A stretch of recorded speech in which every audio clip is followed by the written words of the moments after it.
Hey YouTube, my name is Jason and I'm posting my first video series ever. In this series, I'll share time-lapse footage with you of how I built a hollow core cedar strip paddleboard using designs purchased online. I bought my designs from jarvisboards.com, who will be linked below.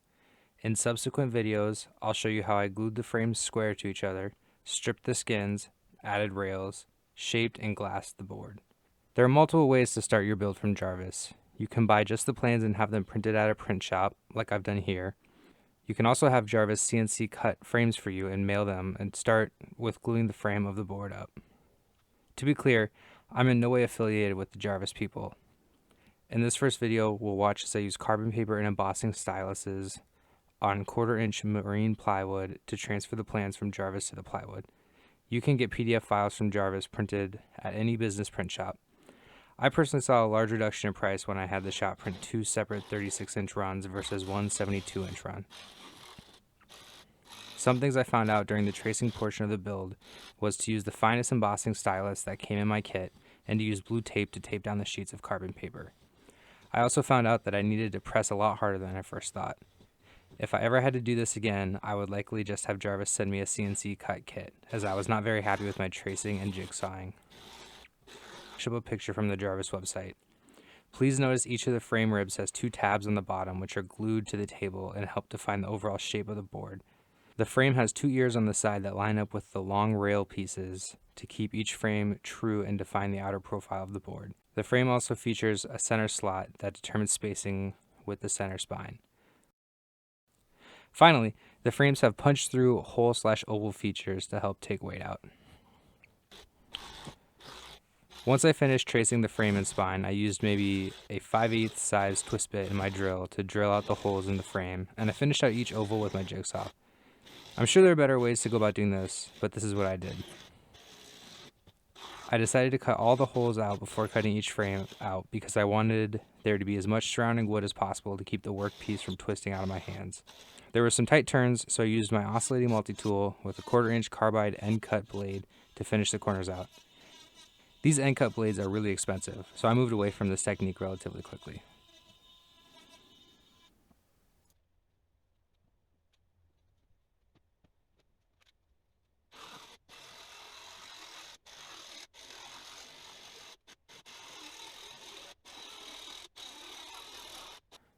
Right now, we're watching me cut out the side rails of the board. After that, you'll see me cut out the piece with all of the holes, which will be the center spine. I'll be back when that's done.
Here, we just see me using the blade of the jigsaw to square up and clean up the indents on that center spine where the frames will meet.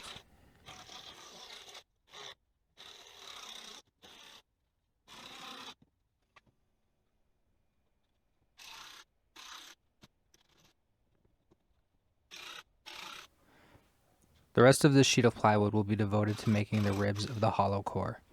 I ended up using a total of 1.5 sheets of 1/4-inch marine plywood for this build, and some ribs won't be shown.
Here you can see me cutting the other half of the center spine.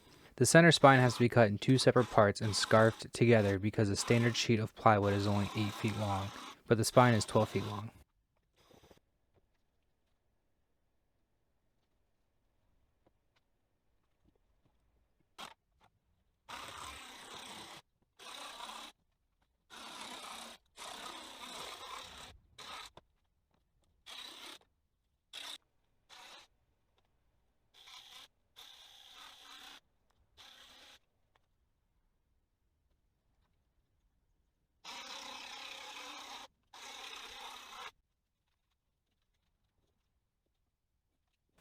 We are now onto the phase where we glue the ribs to the spine and side rails. Not pictured before this point was me using spare pieces of plywood to join the 2 halves of the spine and both halves of both rails together in order to make the separate pieces long enough to build a 12-foot long board. Also not pictured is me using 2 1x10s, some sawhorses, and some 2x4s spaced 16 inches on center to build a strong back table to build the board on. The surface of the table has some cheap OSB from Menards screwed into it. The OSB is sacrificial because the gluing process gets really messy. After using a chalk line to define a straight line, which will define the placement of the board's center line, I use a hot glue gun to glue down the tabs to the OSB table. Small variations in my tracing and my cuts cause the tabs to not all be even or where I want them to be, which is another reason to just purchase the pre-cut CNC kit from Jarvis.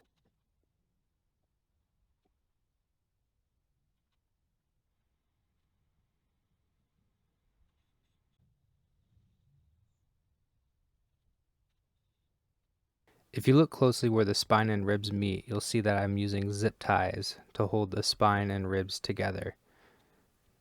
The build manual suggests that you glue the spine down first and slot the ribs on top of it, or maybe it's the other way around. It's frankly too precise for me. I've just zipped everything together and glue it kind of where it lands. It's a better process for me.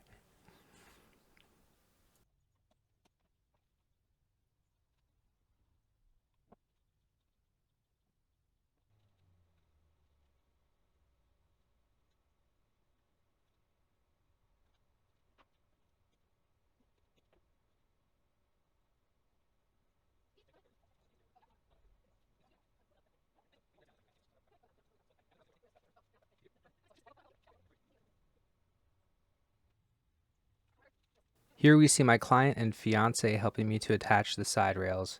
I'm once again using the jigsaw to make a little more room on the slots on the side rails to be able to accept the tabs from the ribs of the board. We use zip ties again to hold everything temporarily while the polyurethane-based Gorilla Glue cures.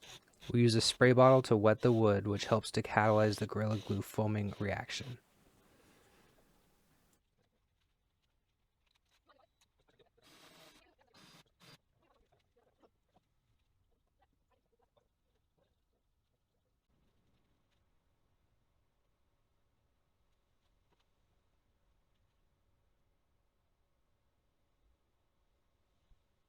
In this shot, I'm using a gloved finger to push Gorilla Glue into the space between the rib and the spine. The polyurethane-based glue foams up with water and can seal cracks or spaces due to shoddy jigsawing.